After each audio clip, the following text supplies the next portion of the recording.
Después la iniciativa privada siguió calando mediante duras críticas al nuevo presidente de México, Miguel de la Madrid Hurtado. Le criticó los planes de reordenación económica y de plano preguntó airada si el partido en el poder pretendía llevar a México al totalitarismo. De la Madrid entonces les puso un estate quieto, amenazando entonces con la disolución de las cámaras patronales porque no cumplen con los requisitos que fija la ley. Entonces sí, los patrones bajaron el volumen de sus quejas, pero unos meses después organizaron las reuniones México en la Libertad, en las que muchos grandes empresarios se manifestaron en contra de la conspiración estatal para imponer el socialismo.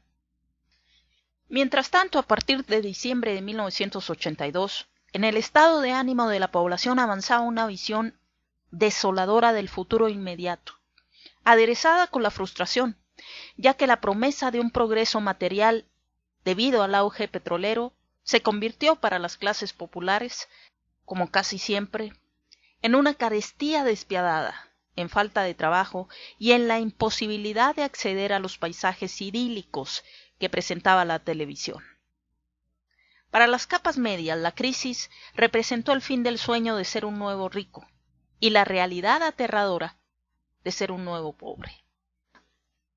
Esto, claro, como siempre había pasado, no parecía preocupar demasiado al presidente, quien vivía su propio sueño y formó un gabinete con los políticos jóvenes de su propio equipo, aunque incluyó algunos nombres significativos. En la Secretaría de Educación, por ejemplo, puso a Jesús Reyes Heroles, para distanciarse del expresidente López Portillo. En Hacienda siguió Jesús Silva Herzog, quien se había encargado de negociar con el Fondo Monetario Internacional. Por otra parte, la Procuraduría General de la República fue para Sergio García Ramírez, destinado a dar alguna credibilidad a los planes anticorrupción de la famosa renovación moral, entre comillas. Al igual que la Contraloría General de la República, que no existía en México desde la época de Álvaro Obregón, teóricamente esta sería un mecanismo de auditoría para cazar funcionarios corruptos y fue encomendada a Francisco Rojas Gutiérrez, uno de los jóvenes tecnócratas del equipo de la Madrid, en la Secretaría de Programación y Presupuesto. A la cabeza de todos estos estaba nada más y nada menos que Carlos Salinas de Gortari, quien saltó de la Dirección Política, Económica y Social de la Secretaría de Programación y Presupuesto al Instituto de Estudios Políticos, Económicos y Sociales del PRI, y de ahí a la estratégica Secretaría de Programación y Presupuesto que había desplazado a la Secretaría de Gobernación como gran trampolín para llegar a la presidencia. Los demás miembros del equipo eran Emilio Gamboa Patrón, que siguió siendo secretario particular de la Madrid, y con el tiempo se volvió un personaje clave del sexenio, Ramón Aguirre Velázquez, Ramoncito, quien se quedó a cargo del departamento del Distrito Federal, que en ese entonces todavía nombraba el presidente de la República en turno. Eduardo Pesqueira, que dirigió el Banco Nacional de Crédito Rural, el famoso Banrural, y Manuel Alonso, director de comunicación de la presidencia. Todos ellos constituían la familia feliz. Pronto se vería que en esta familia predominaba el grupo de Carlos Salinas de Gortari, que tenía una gran influencia sobre el presidentito y en el cual participaban activamente Emilio Gamboa Patrón, Manuel Camacho Solís y el silencioso francés, hijo de españoles, Josep Mari Córdoba Montoya. Este personaje siniestro, oscuro y silencioso de una etapa de la política mexicana. Se trataba de un gabinete de jóvenes que no había pasado por puestos de elección popular, ni por las posiciones políticas en el partido oficial. En el acto fueron diagnosticados como una casta de tecnócratas que sin hacer la habitual talacha política se coló hasta lo más alto de la élite gobernante. Esto preocupó a los políticos de antaño, quienes se quejaron de que los tecnos los desplazaban y de que ya se habían metido hasta la recámara, lo cual implicaba que la base de reclutamiento del gobierno se había desplazado del PRI hacia el sector financiero de la alta burocracia, con un correspondiente estrechamiento de las carreteras de acceso al poder. Así perdía importancia el camino electoral, es decir, los puestos en los gobiernos municipales, en la burocracia de los estados, los sectores del partido, la Cámara de Diputados, el Senado y las gubernaturas. En el gabinete de Miguel de la Madrid, el 60% de los secretarios ascendió por la vía burocrática y solo el 30% por la electoral. Eran los tecnócratas que estaban orgullosos de sus maestrías y doctorados en universidades estadounidenses, el famoso circuito Ivy League, de Harvard, Yale y Princeton, entre otras. Varios de ellos eran economistas que habían pasado por el sector financiero y favorecían el libre mercado, el adelgazamiento del Estado, las privatizaciones y la globalización. Por supuesto que le tenían fobia al populismo y al estatismo, que era lo anticuado, lo out. Esta casta de tecnócratas hizo cierta la deprimente profecía de Robert Lansing, secretario de Estado, durante el gobierno del presidente Woodrow Wilson, y que mencionó lo siguiente: tenemos que abandonar la idea de poner en la presidencia mexicana a un ciudadano americano, ya que nos llevaría otra vez a la guerra. México es un país extraordinariamente fácil de dominar, porque basta con controlar a un solo hombre, el presidente. Por ello, debemos abrirle a los jóvenes mexicanos ambiciosos las puertas de nuestras universidades y hacer el esfuerzo de educarlos en el modo de vida americano, en nuestros valores y en el respeto del liderazgo de Estados Unidos. Con el tiempo, esos jóvenes llegarán a ocupar cargos importantes y eventualmente se adueñarán de la presidencia. Sin necesidad de que Estados Unidos gaste un centavo o dispare un tiro, harán lo que queramos. Y lo harán mejor y más radicalmente que nosotros. El imperialismo yanqui a veces recuerda al Imperio Romano, cuando cada territorio que iba sumando a su imperio se llevaban a los hijos de los reyes a Roma para educarlos conforme a sus costumbres y con ese respeto hacia Roma, y que con el tiempo, cuando falleciera su padre, iba a reinar, pero ya iba adoctrinado para el respeto y sumisión hacia el emperador romano. Y además, si algún rey pretendía rebelarse, pues realmente no podía hacerlo porque su heredero o sus herederos se encontraban en Roma y la venganza podría ser sobre ellos. Así que pues Estados Unidos no inventó el hilo negro. Después la supieron hacer también ya en México a través de la creación de universidades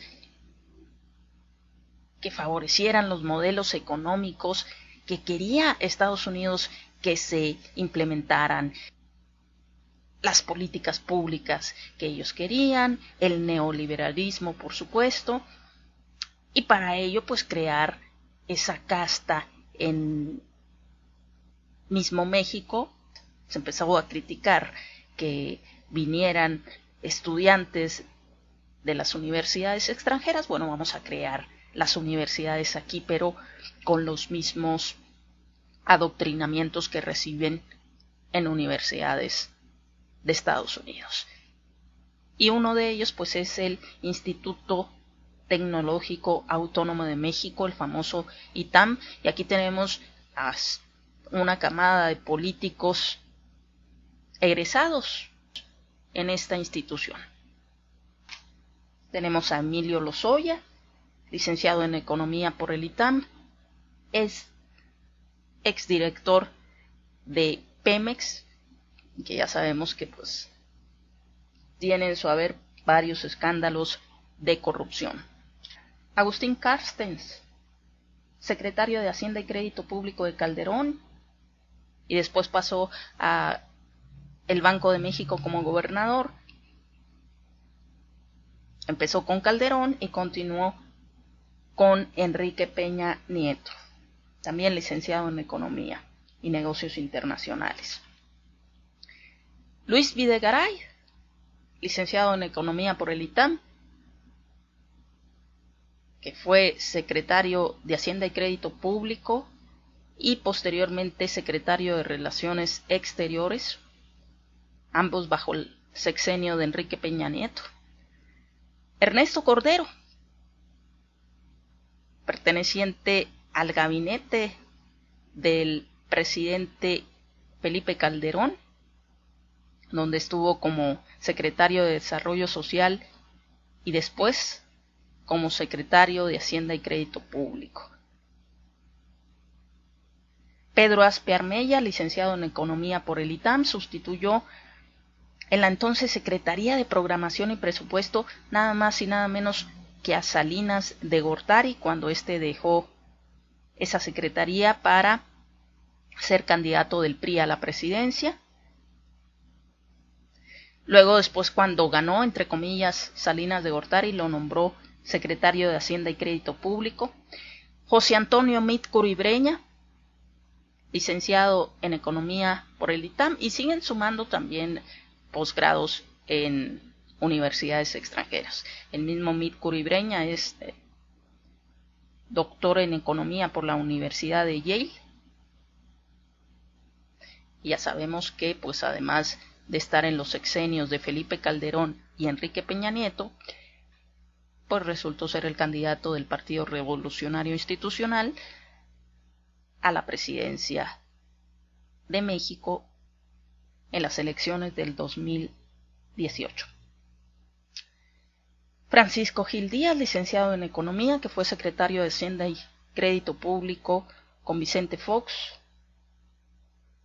Daniel Caram Tumé, licenciado en Economía también, director del Instituto Mexicano del Seguro Social, de marzo del 2009 a diciembre del 2012, es decir, empezó con Felipe Calderón y estuvo unos días durante la presidencia de Enrique Peña Nieto.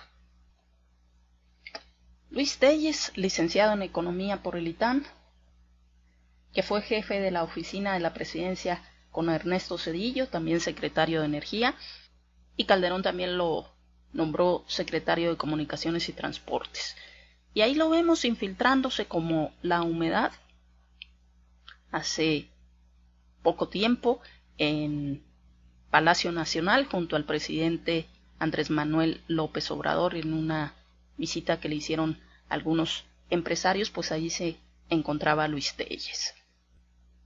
Luis Carlos Ugalde, a quien le tocó estar de consejero presidente del IFE del 2003 al 2007, es decir, durante la polémica elección del 2006 que le diera el triunfo a Felipe Calderón Hinojosa, del que ya hemos hablado, la relación que tenía con Felipe Calderón y su esposa. Armando Ríos Peter, licenciado en Economía por el ITAM, pues ya sabemos que intentó ser candidato a la presidencia en el proceso electoral del 2018 de manera independiente, por ahí alterando ciertas firmas para lograr las necesarias para ser candidato, nada más para rellenar la boleta, aumentar el currículum y quitarle votos a quien pudiera, sobre todo si contribuía a quitar votos al puntero, Andrés Manuel López Obrador, pues adelante. Ya posteriormente, cuando estaban perdidas las posibilidades, tuvo un acercamiento con el entonces candidato del PRI, José Antonio Meade. Y también el mismo Felipe Calderón, que aunque no estudió la licenciatura en el ITAM, sí tiene en este instituto una maestría en Economía y posteriormente también tiene una maestría en Administración Pública por la Escuela de Gobierno John F. Kennedy de la Universidad de Harvard. Con respecto al exministro de la Suprema Corte de Justicia de la Nación, José Ramón Cosío Díaz, que ha sido muy crítico hacia el gobierno de Andrés Manuel López Obrador, no estudió ahí, pero sí ha estado como docente de esta institución. Y aquí vemos a José Antonio Meade y Luis Videgaray, en los tiempos en que ambos estudiaban en el ITAM y posteriormente se reencontraron en el gabinete.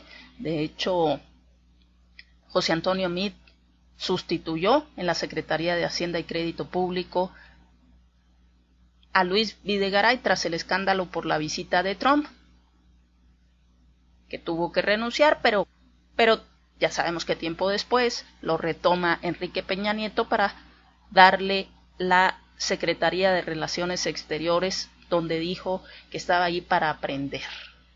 Y hace poco fueron reconocidos por este instituto, por el ITAM, pues varios de estos personajes que hemos mencionado, por una trayectoria de excelencia que tengan sus exalumnos de 30 años. Y aquí podemos ver en esta imagen a varios de ellos.